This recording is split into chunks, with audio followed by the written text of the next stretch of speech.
আসসালামু আলাইকুম। আশা করছি সবাই ভালো আছেন। প্রতিদিনের মতো আজকেও নতুন রেসিপি নিয়ে হাজির হয়ে গেলাম।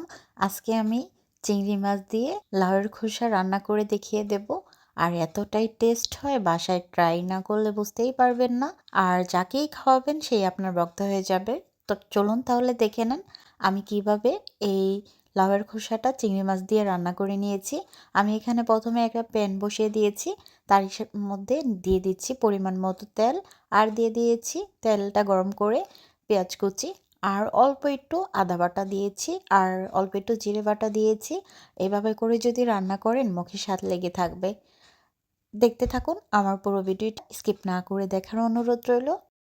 অল্প একটু পানি অ্যাড করে দিয়েছি যেন মশলা পুড়ে না যায়।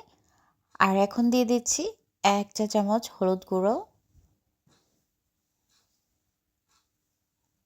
আর দিয়ে দিচ্ছি মরিচ গুঁড়ো 1 চা চামচ আর স্বাদ মতো লবণ দিয়ে দিচ্ছি। দিয়ে ভালো করে কষিয়ে নিচ্ছি।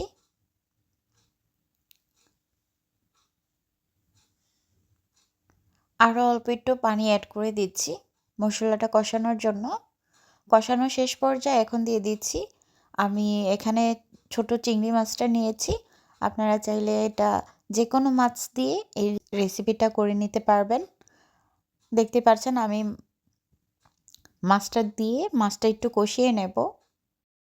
আর এত টেস্ট হয় এই লাউয়ের খোসা মাছ দিয়ে রান্না করলে, যাকেই খাওয়াবেন মুখে স্বাদ লেগে থাকবে, সে আপনার প্রশংসা করতে বাধ্য হবে। আর দেখতেই পাচ্ছেন আমি কিন্তু এখানে লাউয়ের খোসা আর আলু একটা আলু অ্যাড করে দিয়েছি। আলুটাও কুচি কুচি করে কেটে নিয়েছি। এখন সবগুলো দিয়ে দিচ্ছি। দিয়ে ভালো করে নেড়ে চেড়ে দিচ্ছি। দেখতেই পাচ্ছেন আমি কিভাবে করে রান্নাটা করে নিচ্ছি। আমি কিন্তু এখানে এক্সট্রা কোনো পানি অ্যাড করিনি। লাউর খোসা দিয়ে রান্না করলে ঝটপট রান্না করে নিতে পারবেন আমার এই রেসিপিটা ফলো করলে। আর যারা এখন পর্যন্ত আমার ভিডিওটি দেখছেন সবাইকে অসংখ্য ধন্যবাদ।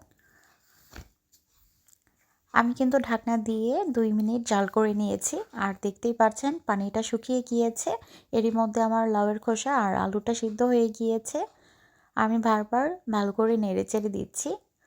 আর দেখতেই পাচ্ছেন পানিটা একদম শুকিয়ে নিয়েছি। আমি যেহেতু এটা শুকনো রান্না করছি, এখন দিয়ে দিচ্ছি কাঁচামরিচ কয়েকটা। রান্নাটা প্রায় শেষ পর্যায়ে, আমি কিছুক্ষণের মধ্যেই নামিয়ে নেব, আপনাদেরকে পরিবেশন করে দেখিয়ে দেব। আর আমার ভিডিওটি কেমন লেগেছে কমেন্টে জানিয়ে যাবেন। আর এখন দিয়ে দিয়েছি ধনিয়া পাতা কুচি দিয়ে দিয়েছি।